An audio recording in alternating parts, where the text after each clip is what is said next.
Shalom teman-teman sekalian, pada saat ini kita mau mengucap syukur pada Tuhan kalau kita sekali lagi boleh menikmati ibadah online service di tempat kita masing-masing pada saat ini. Oleh sebab itu sebelum kita melakukan ibadah kita, menjalani ibadah kita, mari kita terlebih dahulu buka dengan doa. Mari kita berdoa bersama-sama. Allah Bapa yang bertata dalam kerajaan surga, kami mengucap syukur Tuhan atas segala kebaikan-Mu. Kalau kami terlepas dalam semua kondisi kami Tuhan, keadaan sekitar kami dan juga dunia, Engkau masih boleh menyertai dan melihara setiap hari kami. Tuhan, pada saat ini kami ingin melakukan ibadah Tuhan, kami ingin mengucap syukur padamu, kami ingin memuji dan memuliakan nama-Mu. Oleh sebab itu Tuhan, sertai kami Tuhan, dan kiranya kami boleh mendengar firman-Mu Tuhan, dan itu boleh memberkati kami. Dan itu juga boleh buat kami, supaya kami boleh menjadi berkat buat orang-orang yang ada di sekitar kami. Jagai sertai ibadah kami Tuhan, kami mau serahkan semuanya dalam tangan kuasa-Mu. Haleluya, amin. Teman-teman, mari pada saat ini kita mau kembali ke dalam hadirat Tuhan. Kita mau kembali menyembah dan memuliakan nama Tuhan. Karena hanya nama Tuhanlah yang layak kita sembah. Karena hanya Tuhan kita Maha mengampuni dan Maha mengasihi. Ketika hatiku telah disakiti, ajarku memberi, hati mengampuni. Ketika hidupku telah dihakimi, ajarku memberi, hati mengasihi.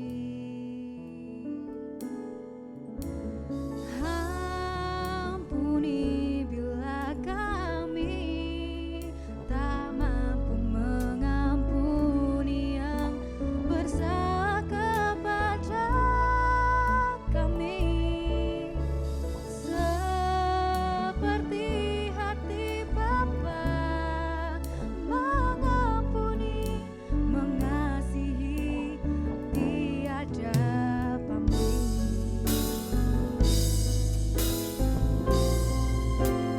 Biarlah ini boleh menjadi doa kami Tuhan. Ketika hatiku telah disakiti, ajarku memberi, hati mengampuni. Ketika hidupku telah dihakimi,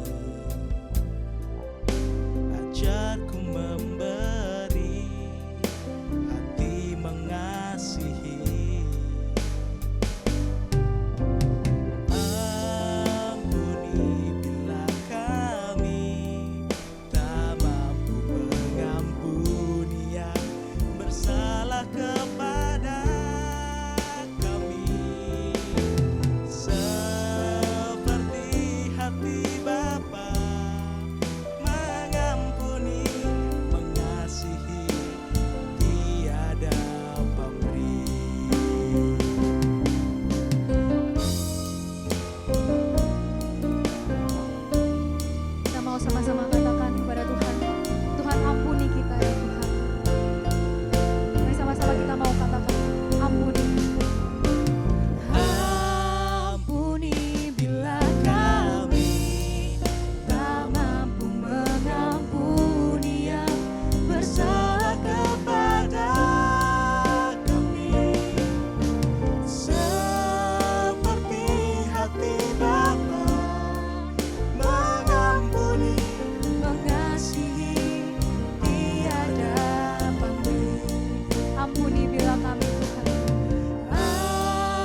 Teman-teman, pada saat-saat yang seperti ini, marilah kita juga boleh senantiasa mengingat kebaikan Tuhan. Kita boleh senantiasa mengingat kemuliaan Tuhan. Oleh sebab itu, saya mau ajak teman-teman sekalian untuk siapkan hati dan pikiran kalian. Kita mau bersama-sama berdoa syafaat.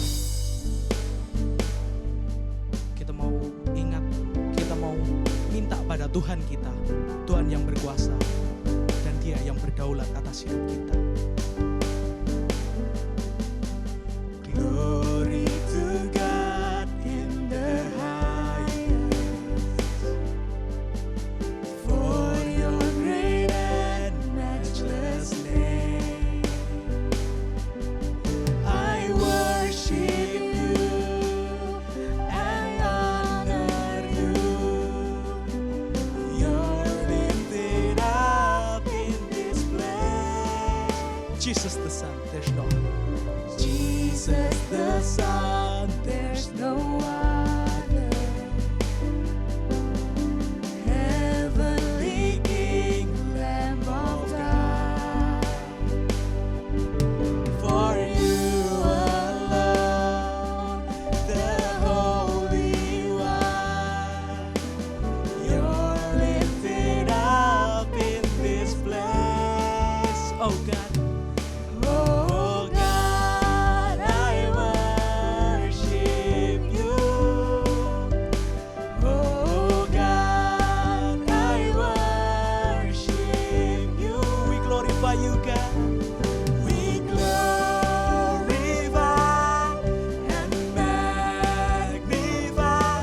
Oh God, I worship you. Jesus is the Son of God, and there's no God than Him. Jesus the Son, there's no other. Heavenly King, Lamb of God. For you alone, the Holy One. You're lifted up in this place. Oh God, I worship you. Oh God, I worship you. Be glorified and magnified. Oh God, I worship you, God. Oh God, I worship you. Oh God, I worship you.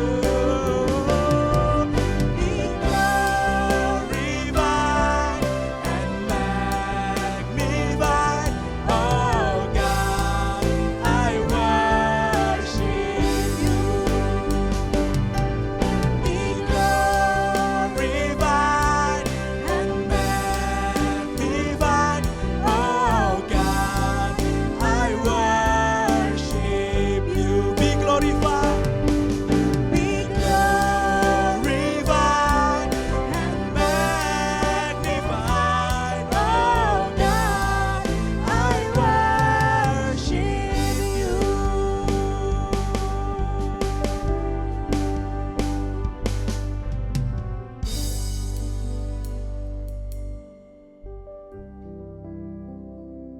Kita berdoa. Dari jurang yang dalam kami berseru kepadamu ya Tuhan. Di dalam kondisi di mana kami menghadapi pandemi COVID-19 ini.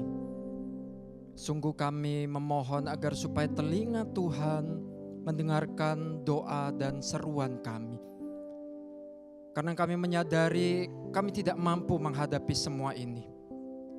Kami ingin datang berdoa, memohon anugerah dan kasih kemurahan Tuhan saja. Saat ini kami ingin berdoa buat para dokter, tenaga medis, para suster, orang-orang yang bekerja di rumah sakit. Mereka adalah orang-orang yang berhadapan langsung dengan para pasien yang terjangkiti COVID-19 ini. ataupun mereka yang menangani orang-orang yang dalam pengawasan. Sungguh kami mohon kekuatan yang daripada Tuhan. Segala peralatan pelindung yang mereka butuhkan kiranya Tuhan sendiri yang boleh cukupkan, Tuhan yang boleh sediakan. Tuhan yang berikan mereka kesehatan juga, tenaga, kekuatan untuk boleh menjalankan tanggung jawab mereka dengan baik. Dan segala apa yang mereka butuhkan kiranya selalu tersedia. Kami serahkan juga keluarga mereka yang tentu mengkhawatirkan kondisi mereka. Biar Tuhan juga yang memberikan ketenangan, kedamaian kepada keluarga mereka masing-masing. Kami juga ingin menyerahkan pemerintah kami. Kami bersyukur untuk segala langkah yang sudah mereka ambil di dalam menghadapi kondisi yang sulit ini. Terutama dalam menstabilkan kondisi ekonomi negara kami. Kami tetap memohon hikmat yang daripada Tuhan, kesiapan, kesiagaan di dalam menghadapi segala kondisi untuk tetap menjaga kesejahteraan masyarakat, untuk kecukupan pangan, untuk ketersediaan banyak hal yang dibutuhkan oleh negara dan seluruh lapisan masyarakat. Kami mohon Tuhan sendiri yang menyertai. Kami juga tidak lupa setiap kami yang bergumul dengan pekerjaannya. Rekan-rekan kami yang bergumul karena kondisi ini sehingga mengalami penurunan income. Bahkan mungkin jarangnya order. Bahkan tidak ada. Kami juga mohon Tuhan menolong mereka yang mengalami harus berada di rumah. Mungkin karena di PHK bahkan. Kami juga berdoa untuk rekan-rekan kami yang harus menjalani online learning di mana mereka masih kuliah. Kami mau juga berdoa untuk segala rencana yang harus berubah yang mana sudah kami rencanakan ke depan. Termasuk rencana pernikahan. Tuhan, kami tahu kondisi ini sungguh tidak mudah buat kami. Kami harus bergumul untuk beradaptasi dengan semua ini. Sekali lagi kami datang, merendahkan diri di hadapan Tuhan. Kami percaya kasih karunia Tuhan cukup bagi kami. Bahkan berlebih, yang menolong kami mengatasi semua ini. Tolong kami untuk terus menantikan Tuhan. Tolong kami untuk boleh beriman dan percaya kepada Tuhan. Kami akan melihat kebaikan Tuhan di dalam kondisi yang begitu sulit seperti sekarang ini. Terpujilah Engkau ya Tuhan. Di dalam nama Yesus kami berdoa. Amin. Teman-teman, mari pada saat ini kita mau menyiapkan hati dan pikiran kita. Kita mau katakan kepada Tuhan, Tuhan bentuk hati kita ya Tuhan. Seperti Engkau membentuk bejana yang telah siap untuk dibentuk.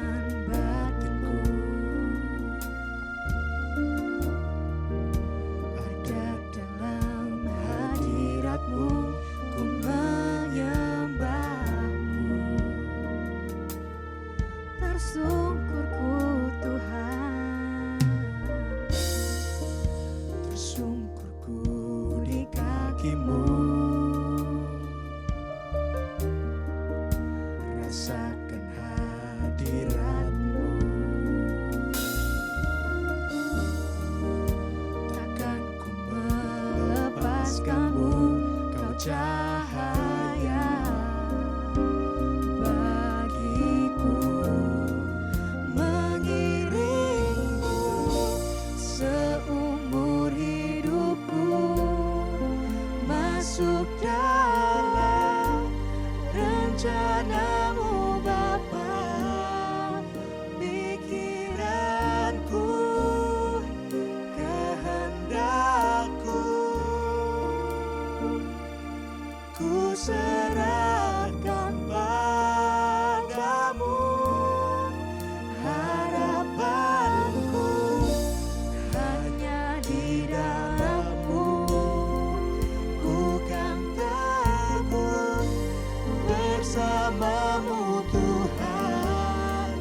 jadikanku bejanamu untuk memuliakanmu.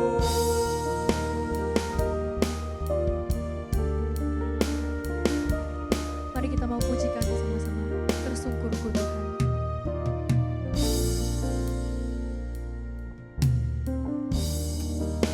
Tersungkurku di kakimu, rasakan hadiratmu.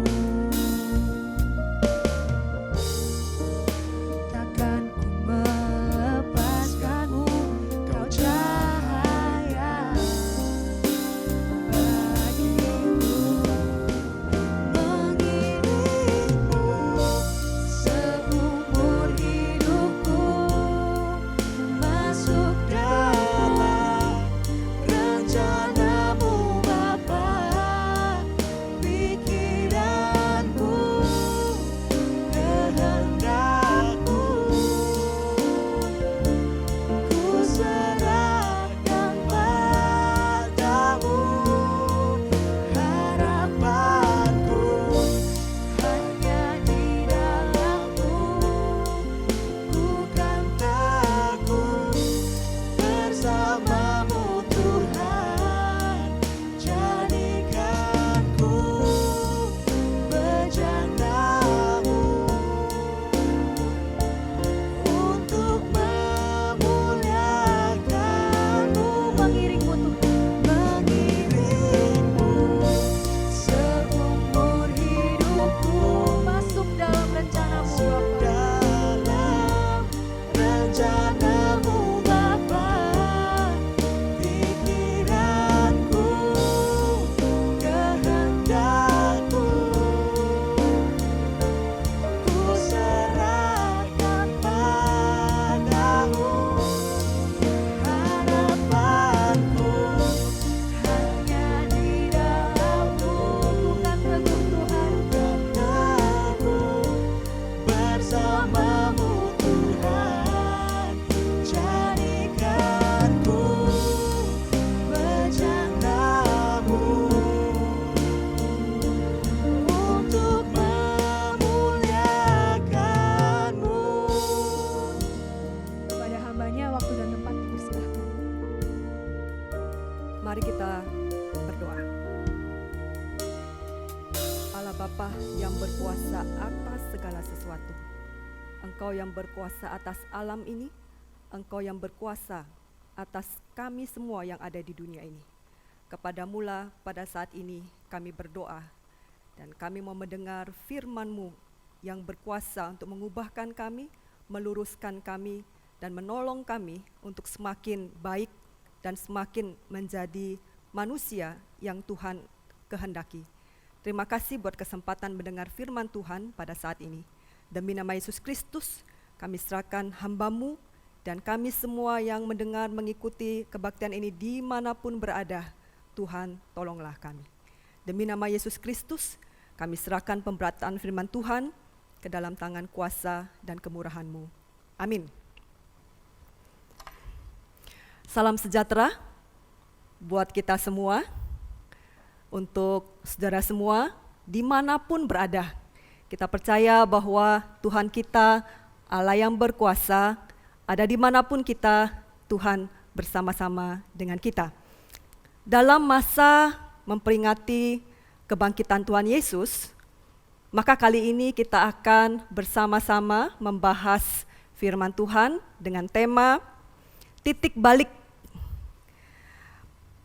perjumpaan setelah kebangkitan. Dasar firman Tuhan yang akan kita baca di dalam kitab Injil, Injil Lukas pasal 24 dan Injil Yohanes pasal 20.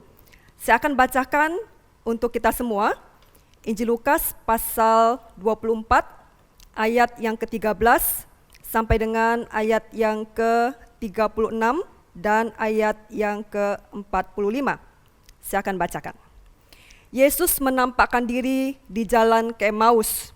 Pada hari itu juga, dua orang dari murid-murid Yesus pergi ke sebuah kampung bernama Emmaus yang terletak kira-kira 7 mil jauhnya dari Yerusalem. Dan mereka bercakap-cakap tentang segala sesuatu yang telah terjadi. Ketika mereka sedang bercakap-cakap dan bertukar pikiran, datanglah Yesus sendiri mendekati mereka, lalu berjalan bersama-sama dengan mereka. Tetapi ada sesuatu yang menghalangi mata mereka, sehingga mereka tidak dapat mengenal Dia. Yesus berkata kepada mereka, "Apakah yang kamu percakapkan sementara kamu berjalan?" Maka berhentilah mereka dengan muka muram. Seorang dari mereka, namanya Kleopas, menjawabnya, "Adakah engkau satu-satunya orang asing di Yerusalem yang tidak tahu apa yang terjadi di situ pada hari-hari belakangan ini?" Katanya kepada mereka, "Apakah itu?" Jawab mereka, "Apa yang terjadi dengan Yesus orang Nazaret? Dia adalah seorang nabi yang berkuasa dalam pekerjaan dan perkataan di hadapan Allah dan di depan seluruh bangsa kami. Tetapi imam-imam kepala dan pemimpin-pemimpin kami telah menyerahkan dia untuk dihukum mati dan mereka menyalibkannya. Padahal kami dahulu mengharapkan bahwa dialah yang datang untuk membebaskan bangsa Israel. Tetapi sementara itu telah lewat 3 hari sejak semuanya itu terjadi. Tetapi beberapa perempuan dari kalangan kami telah mengejutkan kami. Pagi-pagi buta mereka telah pergi ke kubur dan tidak menemukan mayatnya. Lalu mereka datang dengan berita bahwa telah kelihatan kepada mereka malaikat-malaikat yang mengatakan bahwa ia hidup. Dan beberapa teman kami telah pergi ke kubur itu dan mendapati bahwa memang benar yang dikatakan perempuan-perempuan itu, tetapi dia tidak mereka lihat. Lalu ia berkata kepada mereka, "Hai kamu yang bodoh, betapa lambannya hatimu sehingga kamu tidak percaya segala sesuatu yang telah dikatakan para nabi. Bukankah Mesias harus menderita semuanya itu untuk masuk ke dalam kemuliaannya?" Lalu ia menjelaskan kepada mereka apa yang tertulis tentang dia dalam seluruh kitab suci, dan mulai dari kitab-kitab Musa dan segala kitab nabi-nabi. Mereka mendekati kampung yang mereka tuju. Lalu ia berbuat seolah-olah hendak meneruskan perjalanannya. Tetapi mereka sangat mendesaknya, katanya, "Tinggallah bersama-sama dengan kami, sebab hari telah menjelang malam dan matahari hampir terbenam." Lalu masuklah ia untuk tinggal bersama-sama dengan mereka. Waktu ia duduk makan dengan mereka, ia mengambil roti, mengucap berkat, lalu memecah-mecahkannya dan memberikannya kepada mereka. Ketika itu terbukalah mata mereka dan mereka pun mengenal dia, tetapi ia lenyap dari tengah-tengah mereka. Kata mereka seorang kepada yang lain, "Bukankah hati kita berkobar-kobar ketika ia berbicara dengan kita di tengah-tengah jalan? Dan ketika ia menerangkan kitab suci kepada kita?" Lalu bangunlah mereka dan terus kembali ke Yerusalem. Di situ mereka mendapati ke-11 murid itu. Mereka sedang berkumpul bersama-sama dengan teman-teman mereka. Kata mereka itu, "Sesungguhnya Tuhan telah bangkit dan telah menampakkan diri kepada Simon." Lalu kedua orang itu pun menceritakan apa yang terjadi di tengah jalan dan bagaimana mereka mengenal dia pada waktu ia memecah-mecahkan roti. Dan sementara mereka bercakap-cakap tentang hal-hal itu, Yesus tiba-tiba berdiri di tengah-tengah mereka dan berkata kepada mereka, "Damai sejahtera bagi kamu." Ayat 45. Lalu ia membuka pikiran mereka sehingga mereka mengerti kitab suci. Kita lanjut di dalam pembacaan kita di dalam Injil Yohanes pasal 20 ayat yang ke-27 sampai dengan ayat yang ke-28, demikian bunyinya. Kemudian Yesus berkata kepada Thomas, "Taruhlah jarimu di sini dan lihatlah tanganku. Ulurkanlah tanganmu dan cucukkanlah ke dalam lambungku, dan jangan engkau tidak percaya lagi, melainkan percayalah." Thomas menjawab dia, "Ya Tuhanku dan Allahku." Demikian pembacaan firman Tuhan kita pada saat ini. Berbahagia kita yang bukan hanya membaca, tapi merenungkannya dan melakukannya dalam kehidupan sehari-hari. Saudara-saudara, kita hidup pada masa ini di mana kita mengalami pandemi yang banyak orang akhirnya harus mengisolasi diri atau mengkarantina diri. Dan ini sebenarnya dalam sejarah dunia bukan pertama kali terjadi. Pada tahun 1918, di penghujung dari Perang Dunia Pertama, pada waktu itu telah terjadi yang disebut dengan pandemi flu Spanyol. Kalau disebut dengan flu Spanyol, bukan berarti virus ini berasal dari Spanyol. Negara yang mana yang menjadi sumber? Belum ada yang bisa menjelaskan dengan tepat sesungguhnya dari negara mana asalnya, tetapi ada dugaan bahwa virus ini dari Swedia, atau dari Rusia, atau bahkan dari Amerika sendiri, atau beberapa negara yang lain. Jadi masih dalam perdebatan. Nah, mirip gejala-gejala dari penderita flu Spanyol ini dengan yang sekarang. Lalu kenapa disebut dengan flu Spanyol? Oleh karena pada waktu itu media surat kabar yang dengan gencar memberitakan tentang kondisi ini adalah media di Spanyol. Sehingga akhirnya virus itu atau pandemi itu disebut dengan flu Spanyol. Oleh karena memang pemberitaannya yang gencar itu diberitakan di Spanyol. Nah, apa yang terjadi pada waktu itu? Ternyata pada waktu itu 1918 sampai 1920 kurang lebih seperti itu, ada sekitar 60% dari dunia ini, manusia di dunia ini yang terinfeksi. Kebayangkan. Nah, di antara 60% tersebut, yang mengalami paling parah kondisinya itu adalah di Afrika. Di Afrika ini, di Afrika Selatan tepatnya, yang saya mau ceritakan di sini, itu ternyata dalam waktu 6 minggu sudah mengakibatkan 300.000 kematian. Kenapa bisa begitu cepat? Kenapa bisa begitu mengerikan kematian yang ada di sana? Nah, oleh karena memang pada waktu itu pertama, di negara Afrika, di Afrika Selatan ini, kondisi atau fasilitas kesehatan masih buruk. Sehingga mereka yang sakit itu tidak bisa dirawat dengan baik.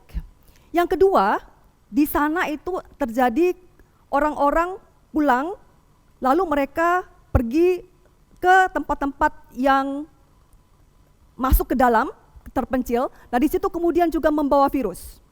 Lalu juga karena Perang Dunia Pertama ini, akibatnya para tentara itu harus mobilisasi, lalu juga mereka yang menyebarkan virus. Jadi akibatnya memang dunia pada waktu itu menjadi terkena juga. Bagaimana Indonesia? Yang disebut itu pada waktu itu masih Hindia Belanda. Nah, di sana pada waktu itu di Hindia Belanda, yang sekarang kita sebut dengan Indonesia, yaitu Surabaya misalnya, itu juga mengalami hal seperti itu. Jadi terutama masuknya dari pelabuhan, lalu kemudian masuk ke pedalaman. Nah, apa yang mau saya jelaskan di situ, saudara sekalian?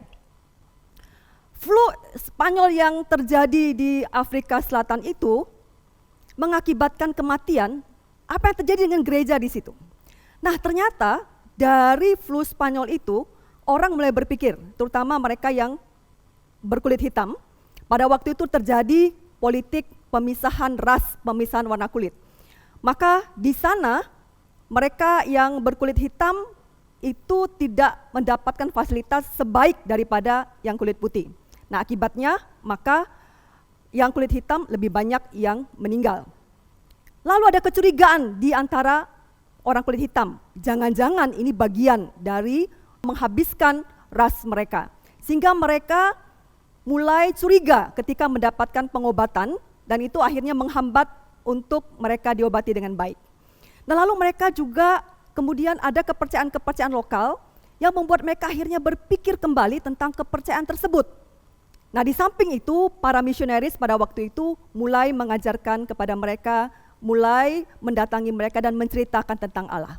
Dan momen itu menjadi titik balik di Afrika Selatan, di mana mereka sadar bahwa mereka butuh Tuhan.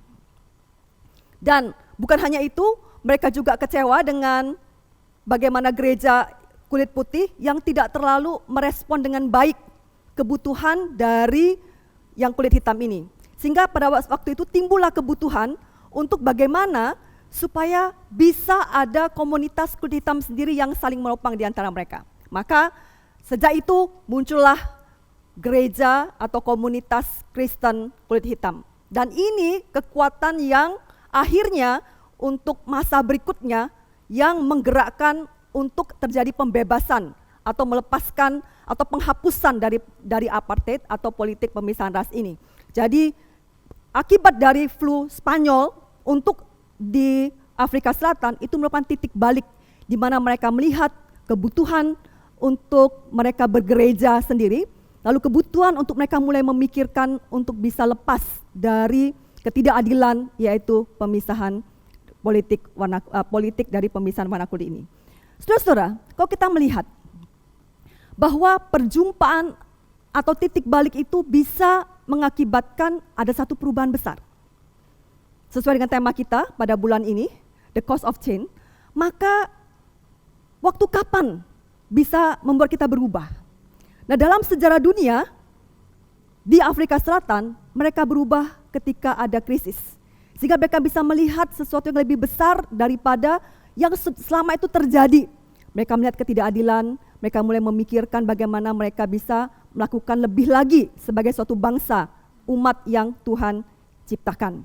Nah, lalu kemudian kita lihat di dalam Alkitab yang kita sudah baca tadi, itu bukan tadi perubahan.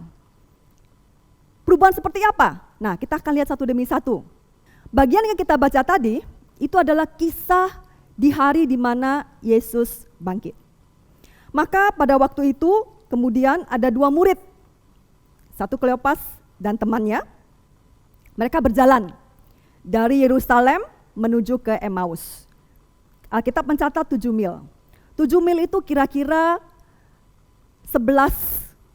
kurang lebih 11,3 km.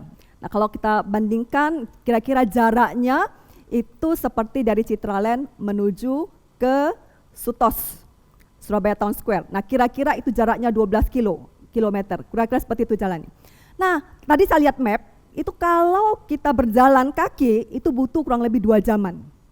Ya, jadi saudara bisa bayangkan perjalanan dari Yerusalem ke Emmaus pada zaman itu dengan jarak seperti itu berarti cukup jauh atau cukup dekat ya? Tergantung dari siapa yang menilainya, ya. Nah, dalam perjalanan itu Yesus menjumpai mereka. Yang menarik dari kisah itu adalah apa? Sekalipun Yesus datang menjumpai mereka, ternyata mereka tidak mengenal Yesus. Ini jadi pertanyaan. Kenapa sampai mereka tidak mengenal Yesus? Alkitab menulis di dalam ayat yang ke-16, di situ disebutkan bahwa ada sesuatu yang menghalangi mata mereka sehingga mereka tidak dapat mengenalnya. Nah, beberapa komentari itu mengatakan, mengapa sampai tidak mampu mengenal? Ada yang mengatakan bahwa karena sangat sedih, sehingga mereka larut dalam kesedihan, lalu mereka tidak lagi mampu melihat sesuatu yang tepat seharusnya mereka lihat. Kesedihan itu menutup mata mereka. Ada juga yang mengatakan bahwa bisa jadi itu karena mereka berjalan, lalu mereka tidak memandang dengan jelas lawan bicara mereka. Sehingga mereka tidak tahu bahwa yang sedang diajak bicara itu adalah Yesus. Terus ada juga yang mengatakan memang sengaja mata mereka itu ditutup oleh Allah sehingga mereka tidak mampu untuk melihat tentang hal seperti itu. Lalu pertanyaannya mengapa sampai itu terjadi? Nah, tapi intinya adalah dikatakan bahwa dengan situasi seperti itu mereka tidak mengenal yang mereka ajak bicara, yaitu Yesus Kristus. Ternyata saudara-saudara, sekalipun berjumpa dengan Yesus, belum tentu loh mengenal. Sekalipun mereka mendengar firman, karena setelah itu Yesus menceritakan. Lalu Yesus menjelaskan. Kalau kita baca tadi, Yesus menceritakan mulai kitab Musa sampai dengan nabi-nabi. Karena mata mereka tertutup, mereka tidak mampu mengerti. Sekalipun mereka mendengar langsung dari Yesus sendiri, mereka tetap tidak paham. Nah, lalu bagaimana? Apa yang terjadi? Bagaimana itu bisa mengubah mereka? Kapan hal itu? Kapan firman Tuhan itu bisa mengubahkan? Kapan firman itu kemudian bisa membuat kita memahami? Nah, ternyata apa? Lalu dikatakan, sebenarnya sekalipun mereka itu tidak tahu yang sedang bersama-sama dengan mereka itu adalah Yesus, tetapi mereka merasakan beda. Bedanya di mana? Dikatakan, bukankah pada waktu dia sedang berkata-kata, hati kita berkobar-kobar. Walaupun belum paham, tetapi dalam hati itu ada yang berbeda. Ada yang membuat mereka bisa merasakan ini bukan orang sembarangan. Nah, lalu bagaimana sampai titik balik sesuai dengan tema kita? Kalau ternyata perjumpaan itu tidak otomatis membuat perubahan. Ternyata ada hal yang kedua yang kita lihat di sini. Itu adalah kemudian di mana dalam perjumpaan itu bukan sekedar percakapan biasa, tetapi di situ ada penjelasan. Tadi saya sudah katakan ya. Di sana kemudian Yesus menjelaskan. Di situ kemudian mereka melihat di slide kedua ini pengenalan sebelum kebangkitan. Mengapa tertutup? Itu juga karena apa yang mereka kenal dalam pengenalan perjalanan mereka dan Yesus. Ternyata apa? Kalau kita baca di dalam ayat yang 19 itu disebutkan demikian. Bahwa ternyata selama ini mengenal Yesus ini adalah sebagai apa? Sebagai nabi. Nabi yang bagaimana? Ayat 19 disebutkan bahwa Yesus orang Nazaret, ia adalah seorang nabi. Itulah yang mereka kenal Yesus. Bahwa dia hanyalah seorang nabi. Nabi yang bagaimana? Ternyata nabi yang berkuasa dalam pekerjaan dan perkataan di hadapan Allah dan di depan seluruh bangsa kami. Tapi tetap nabi. Itu sebabnya ketika berita tentang kebangkitan Yesus mereka tidak dapat terima. Karena apa? Yesus nabi, hanya nabi. Itu sebabnya mereka tidak bisa mengenal. Kenapa? Pemahaman mereka hanya nabi. Yesus menjelaskan kepada mereka siapa dia, seperti yang tertulis dalam kitab Musa dan kitab nabi-nabi, bahwa ia menggenapi apa yang tertulis dalam kitab-kitab tersebut. Hari telah menjelang malam, mereka meminta Yesus tinggal bersama mereka. Ketika makan, Yesus memecah-mecahkan roti, mengucap berkat dan memberikannya kepada mereka. Ada yang mengingatkan mereka pada suatu peristiwa, Yesus pernah memecah-mecahkan roti, mengucap berkat, memberi makan 5.000 orang dengan 5 roti dan 2 ikan. Mata mereka terbuka. Mereka mengenal yang bersama dengan mereka adalah Yesus, Sang Mesias telah bangkit. Ini menjadi titik balik. Mereka yang mukanya muram, ragu tentang berita kebangkitan, menjadi antusias. Pada jam itu juga mereka balik ke Yerusalem, menemui para murid, lalu menceritakan apa yang mereka alami. Ketika mereka sedang bercakap-cakap, Yesus kembali menemui mereka. Ia menyapa mereka dan memberikan damai sejahtera. Yesus adalah penggenapan dari apa yang sudah tertulis dalam kitab suci. Nah, sekarang kalau kita lihat kembali apa yang terjadi kemudian. Ayat yang ke-45 dari pasal 24. Setelah menjelaskan itu, apa yang terjadi?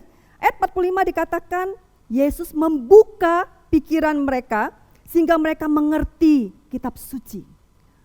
Oh, ternyata saudara sekalian, bahwa perjumpaan itu juga dibutuhkan adalah apa? Perjumpaan yang membuka pemahaman kita, yang membuka pikiran kita, yang mengubahkan cara pandang kita.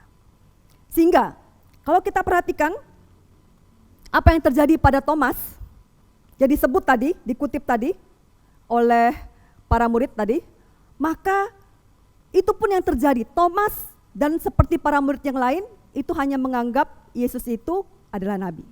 Sampai kemudian dia berjumpa sendiri dengan Yesus dan kemudian dia diminta oleh Yesus, mari lihat, buktikan sendiri bahwa memang Yesus adalah yang sudah disalibkan lalu bangkit di antara orang mati dengan mencucukkan jari Thomas itu tempat-tempat di mana Yesus dipaku. Maka disitulah kemudian pembuktian dari Thomas terhadap siapa yang hadir pada waktu itu, yaitu Yesus sendiri. Nah, apa akibatnya? Maka pengenalan dari nabi, hanya nabi, lalu berubah. Berubahnya apa? Kalimat yang terkenal yang Thomas katakan adalah apa? Dia mengatakan, "Ya Tuhanku, ya Allahku." Jadi ada pergeseran, ada perubahan. Bagaimana setelah mereka melihat Yesus yang sudah bangkit, lalu ada pembuktian di situ, lalu kemudian membuat mereka berubah.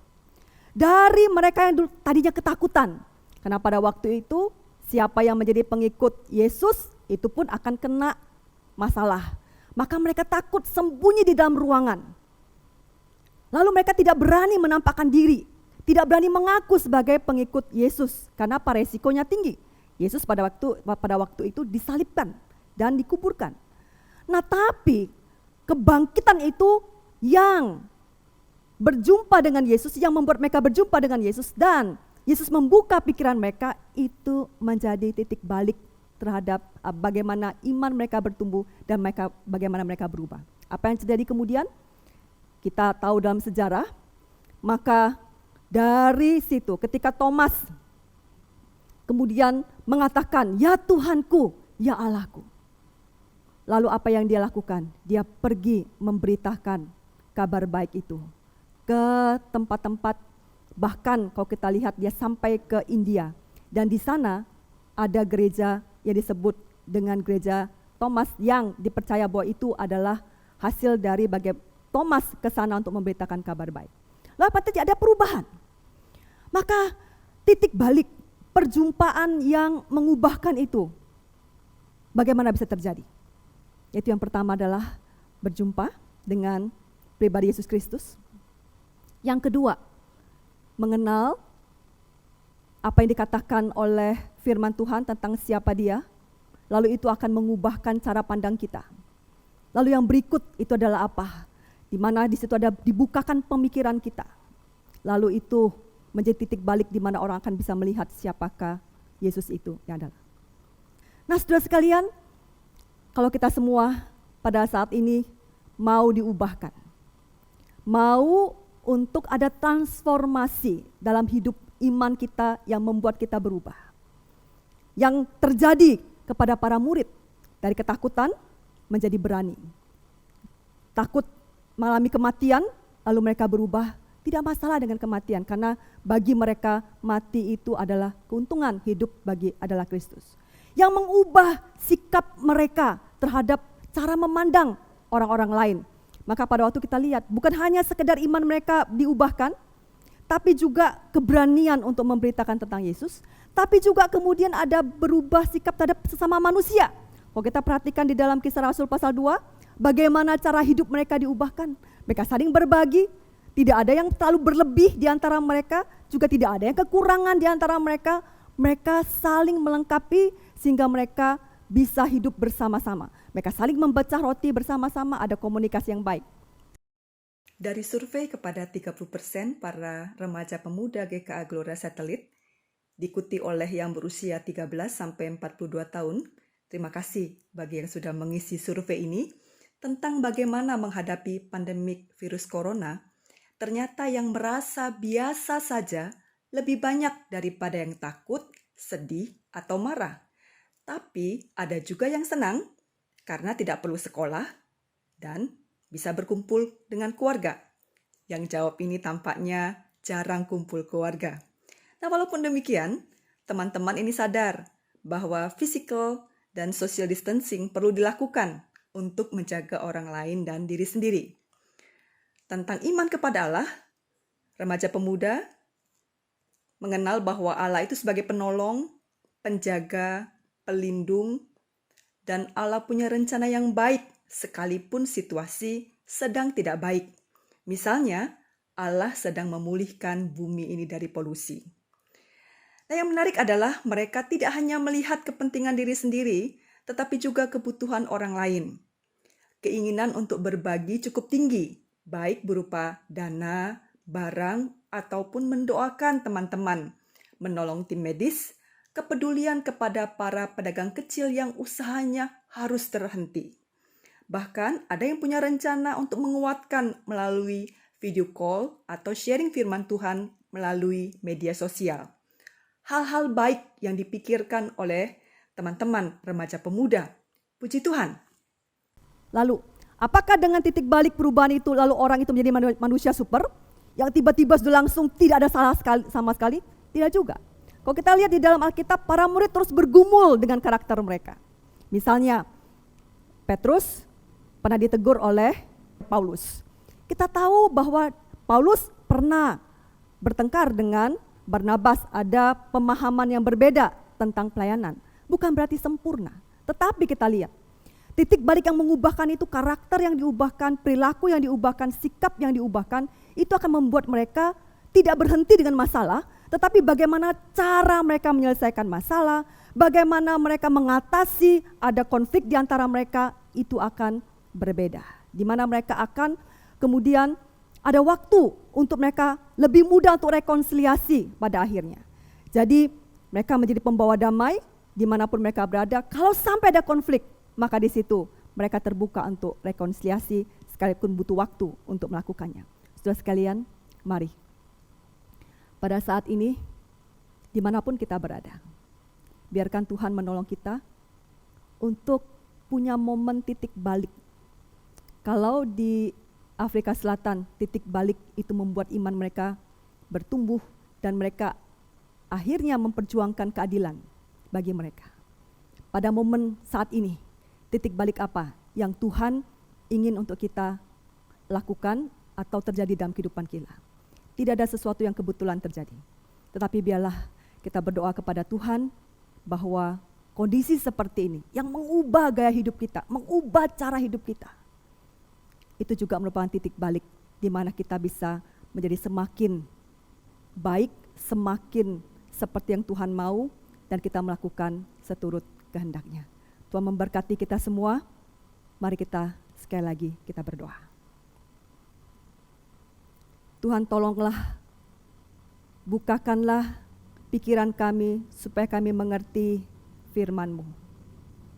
Dalam kondisi seperti ini ya Tuhan, tolonglah kami supaya kami juga mengerti apa yang Tuhan kehendaki untuk kami perbuat. Kami percaya dalam segala sesuatu ada dalam kontrol Allah.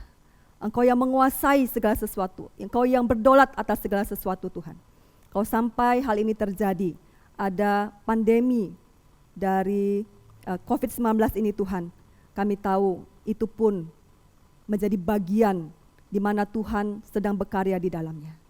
Tuhan tolong kami untuk kami diubahkan dan kami juga semakin menjadi baik, semakin menjadi manusia sesuai dengan rencana-Mu ketika Engkau menciptakan kami. Tolong kami ya Tuhan. Demi nama Yesus Kristus, kami bersyukur buat belajar firman Tuhan pada saat ini. Amin. Terima kasih buat penginjil Linda yang sudah menyampaikan firman Tuhan buat kita semua. Dan biarlah kita semua yang sudah mendengarnya, kita boleh terberkati karenanya. Oleh sebab itu teman-teman, ibadah kita sebentar lagi akan berakhir. Mari kita mengembalikan segala hormat, puji syukur kita, dan juga kemuliaan kepada Tuhan.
kasih dalam Tuhan.